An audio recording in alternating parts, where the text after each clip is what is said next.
Salut à tous et bienvenue pour cette nouvelle vidéo.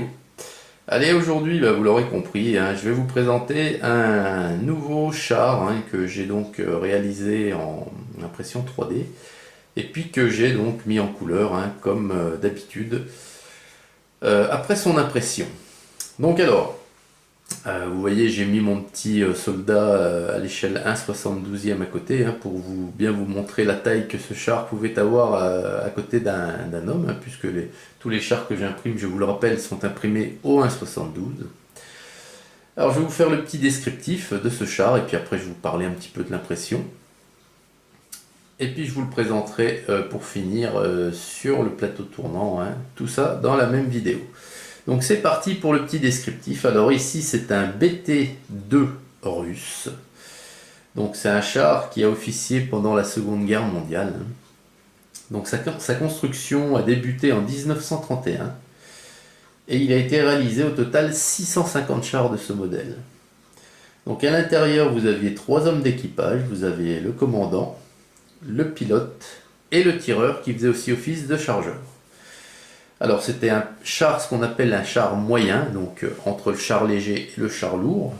Sa longueur était de 5,58 m, sa largeur de 2,25 m et sa hauteur de 2,20 m.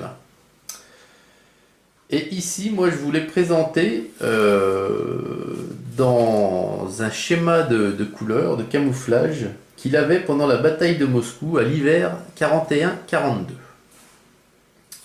Donc voilà pour le descriptif. Alors, le char en lui-même, vous voyez, donc c'est une impression que j'ai fait, donc c'est une impression en 4 éléments. Vous aviez donc, vous voyez, donc imprimé avec mon filament noir.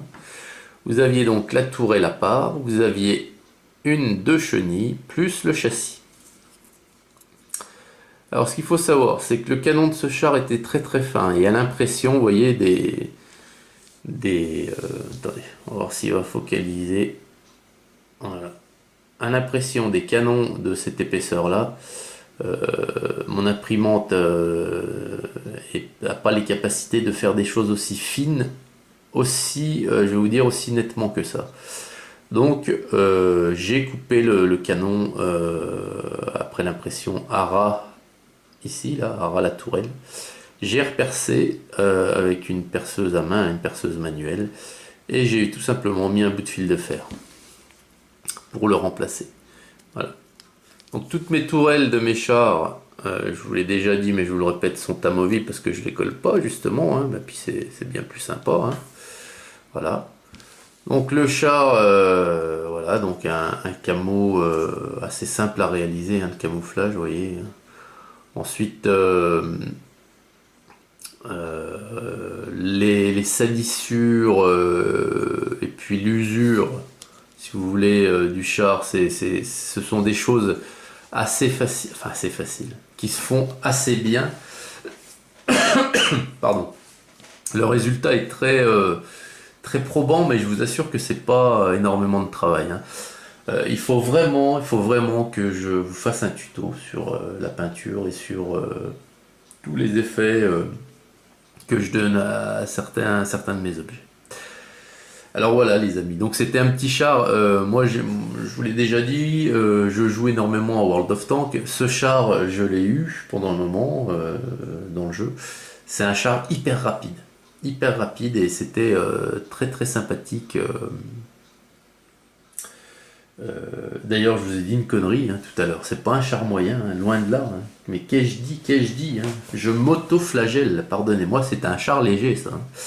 C'était un char léger de BT2, puisque le premier char moyen que les Russes ont créé, c'était le T-28. C'était le tout premier char moyen russe créé, qui a été créé également à l'occasion de la guerre 39-45. Mais je vous le présenterai plus tard, parce que je l'ai également fait celui-ci. Mais celui-là dont on parle aujourd'hui, le BT2, était un char léger, bien entendu. Mille excuses. Donc voilà les amis. Alors, si vous avez des questions, n'hésitez pas. Je vais de suite vous le présenter sur le plateau tournant. Et puis, je vous souhaite en attendant une excellente journée à toutes et à tous. Et je vous dis à très très vite pour la présentation d'un nouveau char. Allez, bye!